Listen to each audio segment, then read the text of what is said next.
Assalamualaikum warahmatullahi wabarakatuh. Kembali saya Italman Andela menemani Anda di ruang informasi Anda dalam acara podcast Bekesah.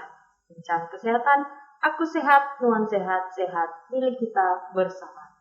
On Bekesah, seperti yang kita ketahui, 31 Mei merupakan hari tanpa tembakau sedunia.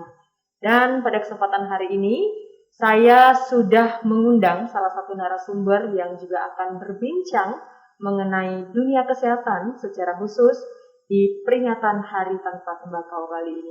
Sudah bersama saya Dr. Mega Heksana Devi. Apa kabar dokter? Baik, alhamdulillah. Sehat ya? Sehat, segar sih kalau melihat dokter. Nah, Kon Bekesah, Dr. Mega ini merupakan salah satu dokter umum di lingkungan Dinas Kesehatan Kabupaten Kapuas Hulu. Betul. Dan beliau juga merupakan salah satu aset daerah Kabupaten Kapuas Hulu. Karena kalau tidak salah kemarin melanjutkan pendidikan kedokterannya juga dari beasiswa pemerintah daerah Kabupaten Kapuas Hulu. Betul. Lulusnya tahun berapa dokter? Tahun 2011. 2011. Ya, di 2011. Kuliahnya di Universitas Tanjung Pura Pontianak. Oke, jadi masih tidak jauh-jauh dari wilayah Kalimantan Barat juga. Ya. Nah dokter, tanggal 31 Mei itu kita memperingati tentang Hari Tanpa Tembakau Sedunia. Ya. Iya dokter ya. Nah, sejauh ini bagaimana kasus merokok? Kalau tembakau tidak jauh-jauh bahasanya dari rokok ya dokter ya. Iya. Bagaimana kasus merokok yang terjadi secara khusus di Indonesia? Iya, kita bicara tentang tembakau, pastinya tentang kebiasaan atau perilaku merokok ya. Iya. Secara khusus di Indonesia, data dari websitenya WHO ya, yang saya pernah baca itu terjadi kematian akibat merokok. Di Indonesia ini setiap tahunnya itu sebanyak kurang lebih 225 ribuan. 225 ribuan ya, khususnya di Indonesia. Untuk kasus merokok di usia dewasa yang pastinya banyak, itu sudah umum ya kita ketahui.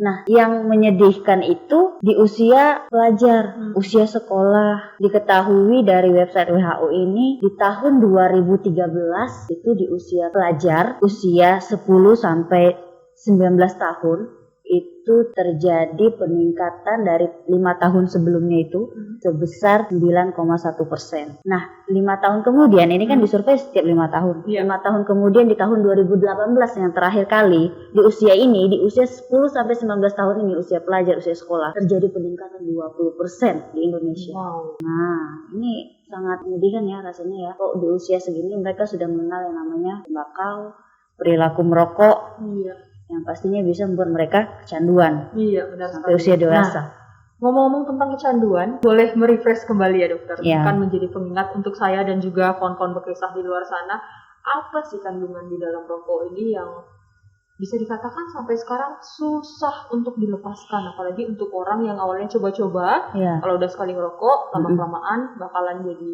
pecandu atau pengguna rokok secara berkelanjutan. Ya, betul. Jadi rokok itu sebenarnya sudah ada himbauan di kemasan ya, mengandung bahan atau zat berbahaya, ya kan, yang dapat menyebabkan penyakit kanker salah satunya di kemasan. Nah, sebenarnya bukan cuma menyebabkan penyakit kanker, ya. Jadi ada bermacam-macam ribuan jenis zat bahan kimia atau zat yang beracun, ya, yang ditimbulkan dari perilaku merokok tadi, ya. Nah, salah satunya yang menyebabkan kecanduan lah ya, itu zat yang adiktif. Contohnya nikotin. Nikotin itu udah sering kita dengar ya, tapi masih juga dikonsumsi. Iya. Itu salah satu golongan yang terdapat dalam narkotika ya. Iya. Itulah yang menyebabkan kecanduan. Kemudian selain yang menyebabkan kecanduan, tadi ada zat yang berbahaya seperti zat tar. Tar ini jenis sifatnya karsinogenik yang bisa menyebabkan penyakit kanker. Iya. Menyebabkan penyakit kanker. Nah, pada umumnya kanker apa nih dokter yang disebabkan oleh rokok?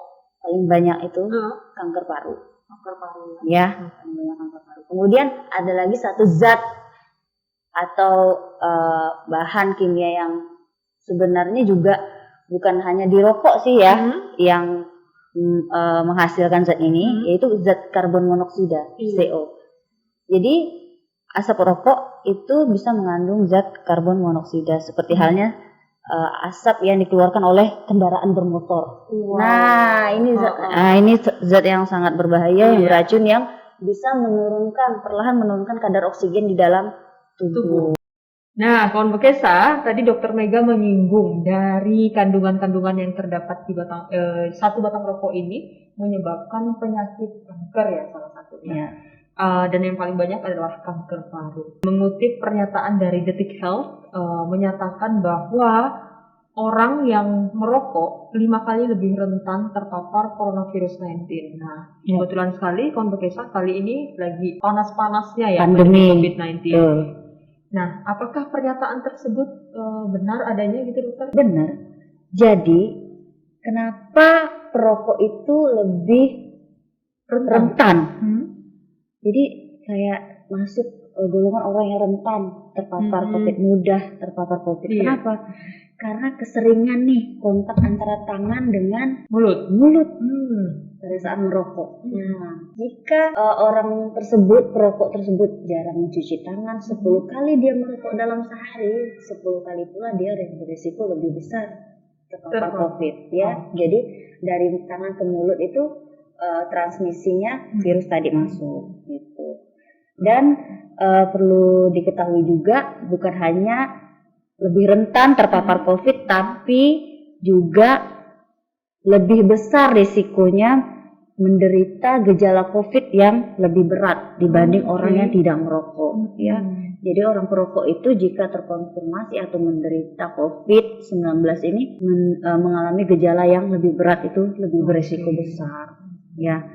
Begitu. Nah, berarti kalau perokok itu sendiri, karena tadi dokter bilang intensitas merokoknya mempengaruhi kemungkinan lebih mudah terpapar. Kalau saya simpulkan, mau siapapun itu, apalagi perokok, prokesnya harus lebih ketat ya dokter. Iya betul. Harus rajin semua cuci tangan, pakai masker, bahkan jaga jarak ya. Iya. Terus menghindari kerumunan serta mengurangi mobilitas tentunya untuk siapapun di luar sana, tidak hanya perokok. Betul. Iya, Dokter Mega, dengan banyaknya kasus tadi atau meningkatnya jumlah perokok, terutama di usia remaja ya kalau kita bisa katakan, adakah tips atau cara dari dokter berdasarkan pengalaman-pengalaman selama ini menangani pasien ya dokter, untuk berhenti merokok atau menghentikan rutinitas si perokok tersebut?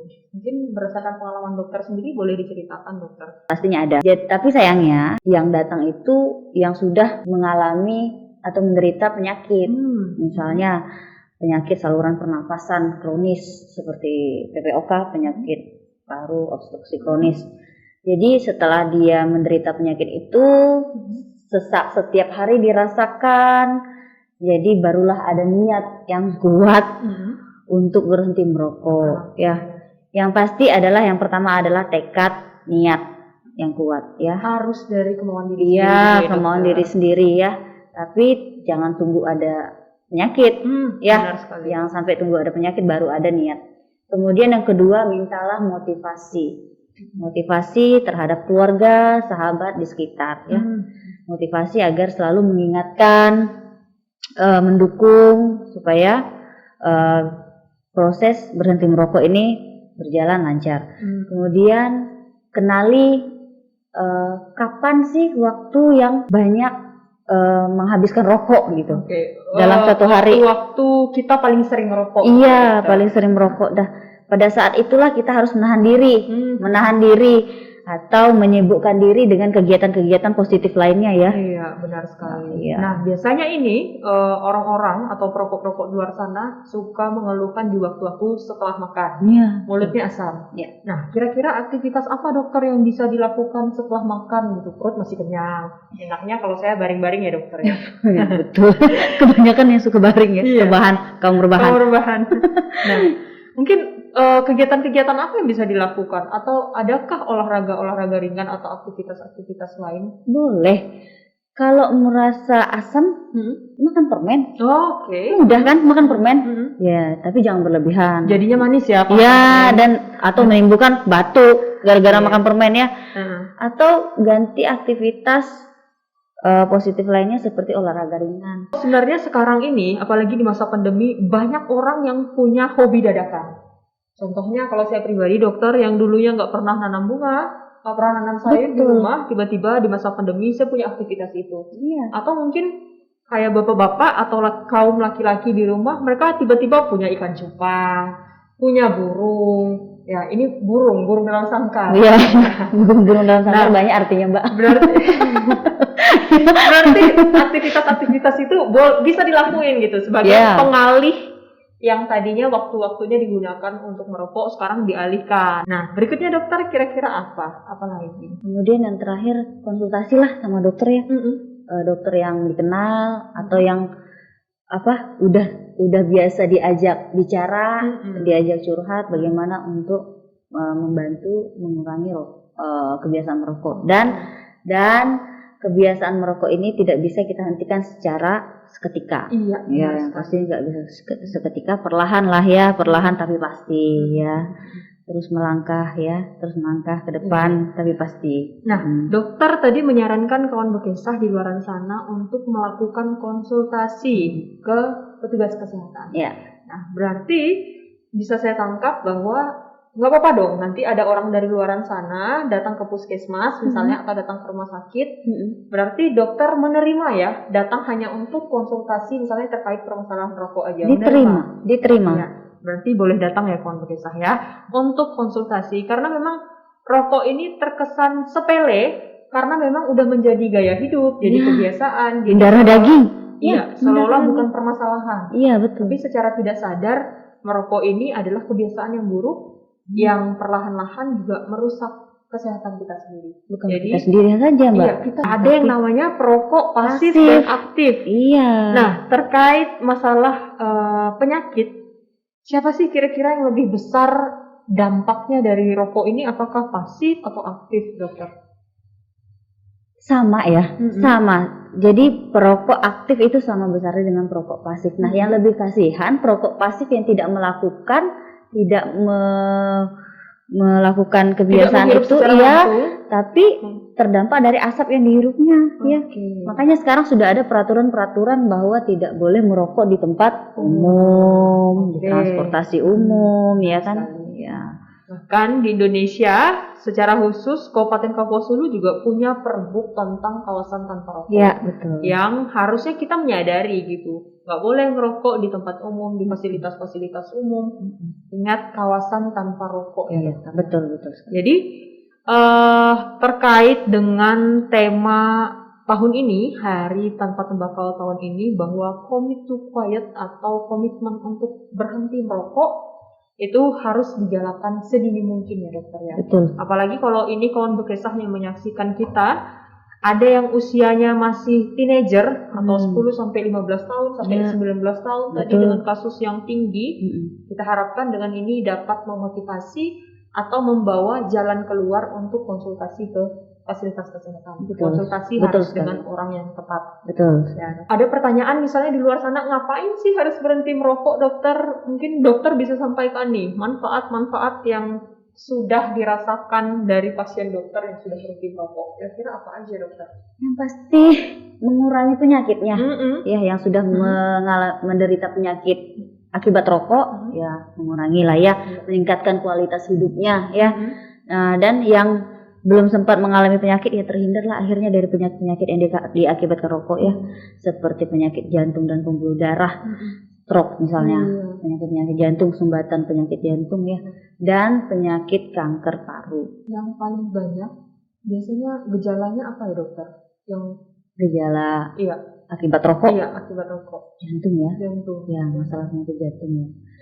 Kanker paru itu sebenarnya juga banyak tapi lama terdeteksinya lama kan, setelah berat baru terlihat ya. Cukup sekian perbincangan kita tentang Hari Tanpa Tembakau ini. Kita berharap di lain kesempatan kita masih bisa berdiskusi banyak hal dengan Dokter Mega serta dokter-dokter yang lain di Kabupaten Kapuas Hulu. Kita ucapkan terima kasih kepada Dokter Mega, dan satu mungkin tadi bisa kita garis bawahi, boleh datang untuk konsultasi bagaimana upaya mencegah atau cara untuk berhenti merokok itu sendiri. Iya, bisa. Terima kasih. Mohon maaf apabila selama kita berbincang ada tutur kata yang kurang berkenan. Sama-sama, Mbak. Saya Italman Andela pamit undur diri. Terima kasih. Sampai jumpa.